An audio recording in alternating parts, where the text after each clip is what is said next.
Hi, I'm Grayson. A while back, Edward and I spent almost 2 hours interviewing Chris Murphy about BtrFS, a copy on write file system.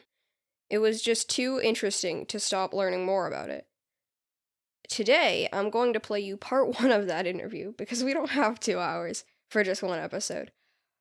But today, you will get to learn about BtrFS, how it compares to Extended 4, and how you can utilize it in Fedora.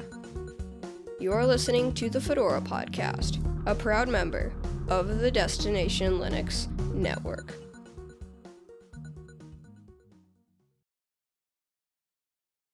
Before we get into the technical BtrFS related things, I want to know, who is Chris Murphy?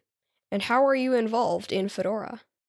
Well, so it depends on how far back you want to go. But as far as it relates to Fedora, I've been involved in Fedora mostly on the QA side for many years, maybe pushing a decade at this point. And I sort of jump in on various development related activities as they come up, as they interest me. And as I have 2 cents worth of parting knowledge or opinion. About 2 years ago, I joined the Fedora Workstation Working Group, where I helped steer the direction of mainly Fedora Workstation Edition, but we also incorporate the interests of all the desktop spins, since we're all tending to adopt pretty much the same under the hood changes among all the desktop editions and spins. Cool. So before we get into talking about BtrFS itself, how do you pronounce BtrFS or BetterFS or BtrFS? I pronounced BtrFS as ButterFS. That's cool because a lot of people just have different ways of pronounce. I just call it BtrFS. I remember that it's coming, I think, for one of the features of BtrFS. That's why it's called like that. But people just call it butter.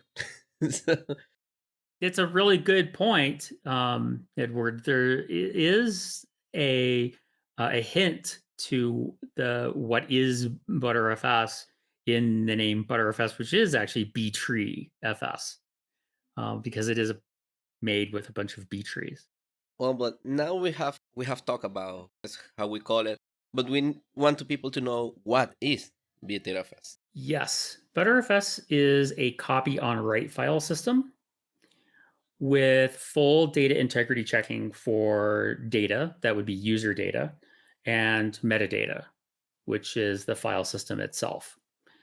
And this also includes cheap snapshots, support for multiple devices, things like RAID 0, RAID 1, RAID 10, um, and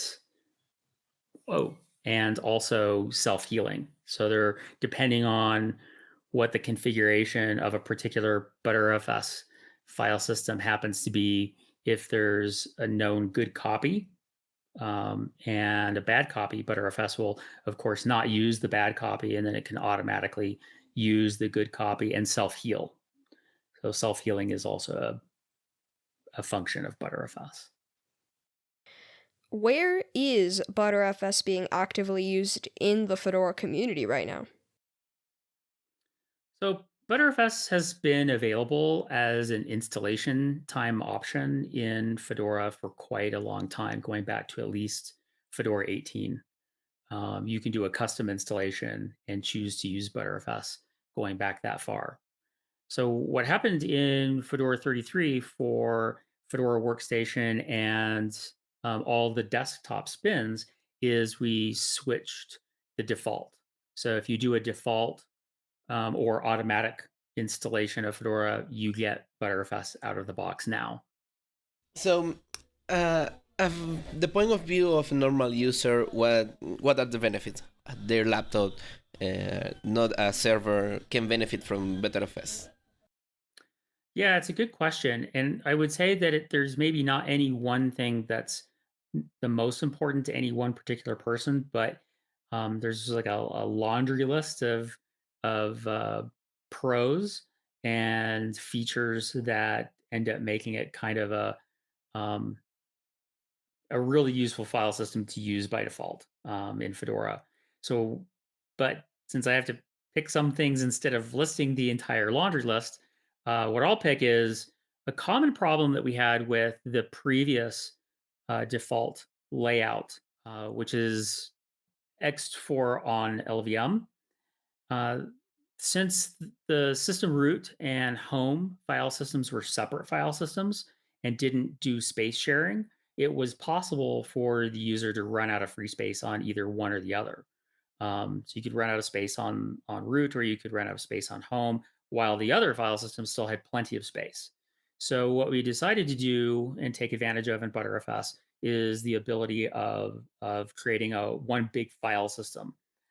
So there are no hard barriers like partitions or logical volumes to separate system root and home.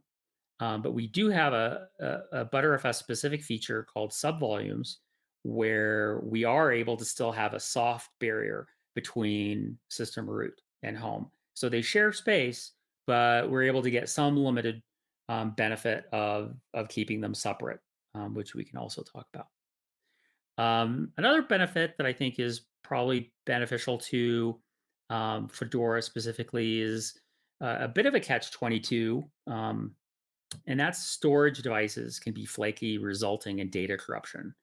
And that was a problem that BtrFS particularly is sensitive to detecting and identifying um, corruption. So everything is checksummed, both data and metadata. It's verified on every read. So corruption is immediately detected and is not allowed to propagate. So you can trust that applications are not going to receive corrupt data on reads, and your backups are not going to be getting corrupt files propagated to them. The flip side to that is that if you do end up with a data corruption scenario, BtrFS is a little bit noisy. It can look a little bit scary. So that's probably a lot of the history, kind of the growing pain history of BtrFS, is that it is really geared toward data integrity, and it will complain. Whereas other file systems are more permissive about that sort of thing, just by design. So, what else would I pick?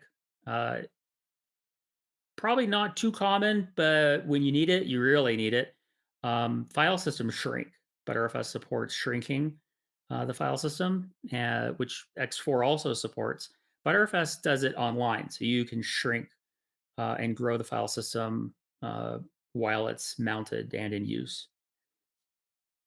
And maybe last and not least is that complex storage setups are complicated.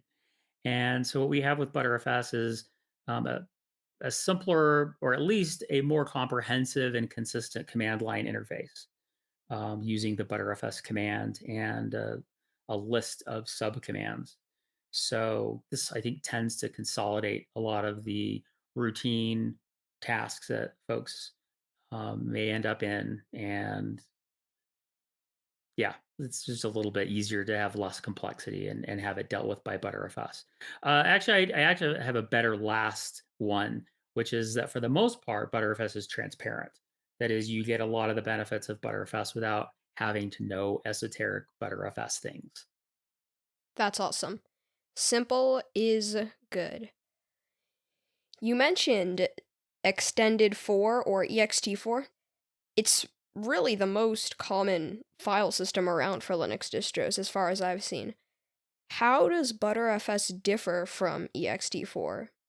So X4 is a overwriting file system in contrast to BtrFS, which is a copy on write file system. So the difference there, when we are looking at categorizing different file systems, X4 tends to overwrite files and metadata. So when there's a change, it just overwrites that particular inode or that particular file. Whereas with BtrFS, it never does that. So copy on write basically means don't overwrite. So what it does is it writes files and metadata into free space before it deletes or deallocates the now stale metadata or file data. And so what we get with that is if the writing process is interrupted, we get kind of for free, we get some data integrity features because there's no such thing as things like torn writes, where part of a file has been overwritten and the file system hasn't yet been updated. So there's probably quite a long list that I'm not entirely prepared to go dig through on X4, since I'm not as much of an expert with X4 as I am with BtrFS, or at least familiar with it. But I would say that that's probably one of the top things, is that, and the data integrity features, and the lack of snapshotting. Now, we do have snapshotting via LVM. They're not quite as cheap as they are on BtrFS, even though we're not using them in Fedora automatically yet. That's a segue into a snapshotting conversation, which we will have later. Sure.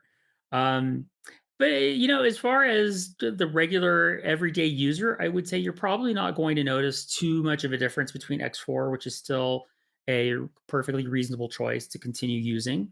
And yeah, I have no criticisms of X4. All these things are trade-offs, and that includes BtrFS, which is also not perfect. Mm-hmm. You've also mentioned just now LVM. What's that, and how does it compare to BtrFS's subvoluming system? Good question. That's a little intense. So LVM, the logical volume manager in Linux, is a way that we're able to abstract physical devices from logical devices. So we're able to, you know, perhaps more efficiently partition drives. It does support multiple devices. So there are some similarities between LVM and BtrFS. BtrFS has its own logical volume manager built into it.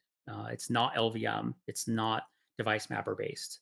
It's its own thing, but it is reasonable to call it a logical volume manager, perhaps with small letters to avoid confusion with LVM. And then as for BtrFS subvolumes are a little bit different. They don't really directly relate. We make comparisons because they're easier to understand. Some folks compare BtrFS subvolumes to LVM logical volumes. The distinction there is that an LVM LV is a block device. So you can format an LV. You create a new LV and you can format it X4, XFS. You can format it BtrFS. It can be swap. It can be many things. Whereas BtrFS subvolumes are more like directories. They're not block devices. You can't format them. So the comparison starts to break down once we look at the details. But for the most part, the way they behave is like a fancy directory. That's cool. I believe that BtrFS subvolumes are also, aren't they easier to adjust? Like you can make them smaller or bigger and make them have to move around other subvolumes more easily than an LVM one? So a BtrFS subvolume, much like a directory, has no size. So you don't need to specify a size. You just create one and it shares all of the space available on the BtrFS file system you create that subvolume on. There is an advanced feature set called quotas or queue groups on BtrFS. And queue groups work at the subvolume level. So you can set up quotas and limit the amount of space consumption on a per subvolume basis. And it has all kinds of inheritance rules and things that experts like. So you could say their limits are a bit softer, like melted butter.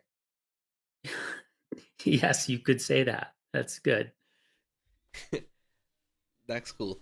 So I have a question because as a sysadmin and having my own lab here at home, I rely too much in tools like DU or DF, and this kind of tool that allows me to know how much space I still have, or the empty space I can use.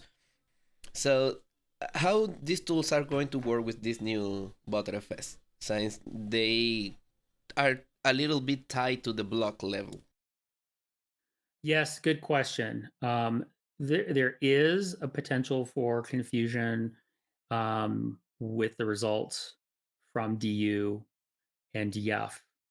For the most part, they report correctly in the configuration we use by default in Fedora, which is a single device, as in a single drive for the Fedora installation. DU and DF are generally reliable.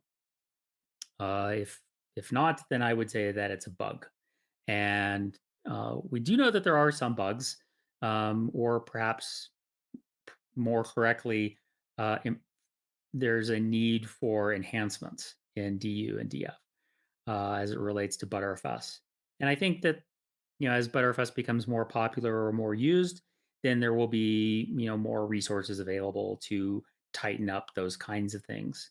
For the most part, I use and rely on and trust DU and DF on BtrFS the same as on X4 or XFS. So, with off the top of my head, I can't think of um, where the default configuration would get a user into trouble. It's where you start to peel back layers of the onion and you start doing some things like if you're making snapshots, then a snapshot of a subvolume is an exact copy of that subvolume. It's deduplicated, but it's an exact copy. So if you were to make the snapshot of a subvolume in that inside that same subvolume and then run DU, DU will see and count both the subvolume and the snapshot contents. So you'll get double the results with DU in a case like that. So there are some of those sorts of, okay, well, how could we avoid doing that? Because it's not really incorrect. It's a matter of perspective. Would you ignore snapshots by default? So there's various conversations we'd have to have about that. Another thing is DU does report uncompressed data sizes. So we're now using compression by default in Fedora 34. So DU will report the uncompressed size of files and directories, which it depends on what your expectations are. If you expect that it's going to show the compressed size, then your expectations aren't going to be met. Whereas with DF does take compression into account because DF is looking at the physical blocks that are used or are not used on the block device itself. So DF indirectly takes into account the effect of compression. It's not compression aware per se, but it ends up counting things just that way because it looks at the physical blocks. There are some difficulties that come up when we start doing certain kinds of multiple device scenarios. DF, I know of one bug that it gets a little bit confused if you do BtrFS RAID 1 with 3 devices. That's itself kind of an unusual configuration that BtrFS can do, and it can do it correctly and efficiently. But DF will give you some confusing results. So in that case, it's sort of an expert layout. So I think most people will be reasonably satisfied in the near term and medium term using BtrFS specific commands. And the one for that is BtrFS Filesystem DU and BtrFS Filesystem usage. Actually, I have another question. I think that I was excited when I heard about BtrFS that I wasn't going to have an usual problem that I have because I consider myself like a software tester. I used to DNF everything I can DNF to install in my machine, so I'm not going to run out of space in my root directory, in my root file system. But now I have the idea, and I think a lot of people think of that. I used to have this a separate home partition because it was easier to recover when I was going to do a new fresh install. So this is a possible to do with BtrFS. Yeah, that's a really good question. So what we have is for a long time in Anaconda, the Fedora installer allows us to do a custom installation. So the we can reinstall Fedora and use an existing home subvolume. So the interface is not exactly obvious how to do this. So that's maybe a future podcast or video or some docs showing users how to do this. But once you see it, it's really straightforward and really easy to do. So you can reuse an existing home without having to reformat BtrFS. The requirement is unique on BtrFS. The installer doesn't require it to be reformatted when doing a clean installation. What it requires is just that there's a new root subvolume created. So it'll install the new Fedora into that subvolume, and it will reuse the existing home subvolume. So at that point, you're ready to go.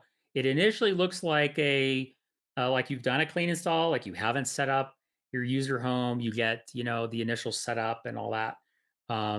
So it might freak people out initially, but once you go through that process, voila! All of a sudden, when you log in, all of your stuff is there. I can actually attest to all of this. I'm running on a system with an old home subvolume where I reinstalled the root partition, and I can say it was a little non-intuitive. It did take a couple tries to get it right.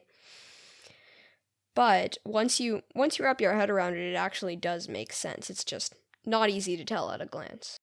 Yeah, it's not easy to articulate how you would do that if you didn't have a graphical user interface. And then once you have a graphical user interface, it's a complex enough procedure that I don't know how I would do it better than the way that they did it. I mean, I'm sure it could be done, but I think the solution to the problem is probably a video.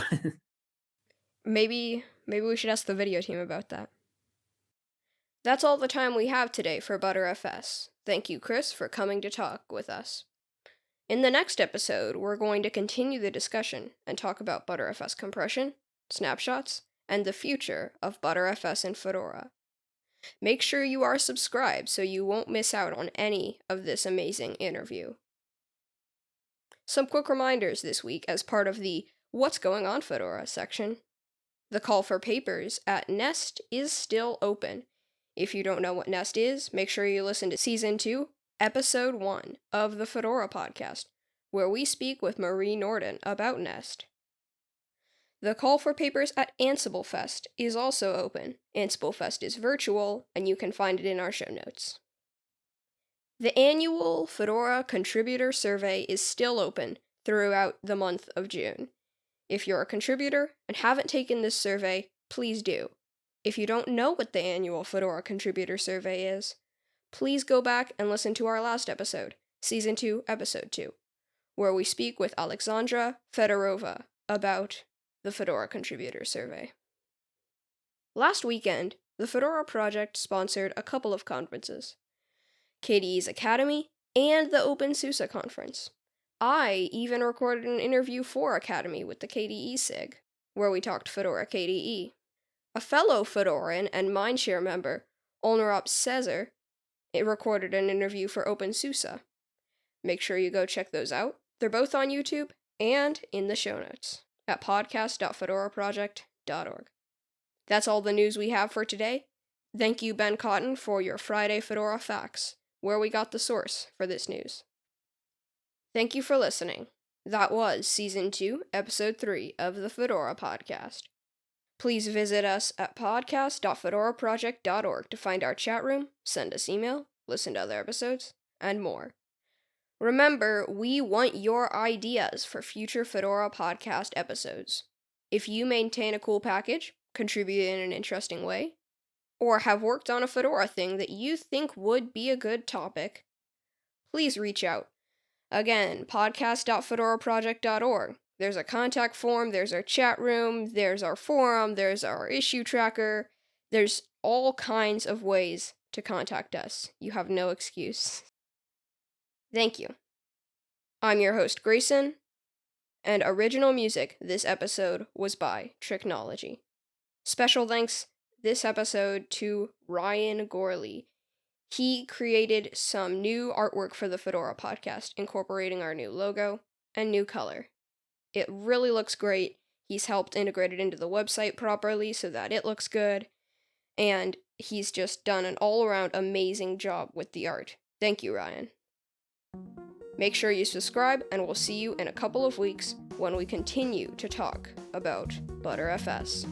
This is the Fedora Podcast, a proud member of the Destination Linux Network.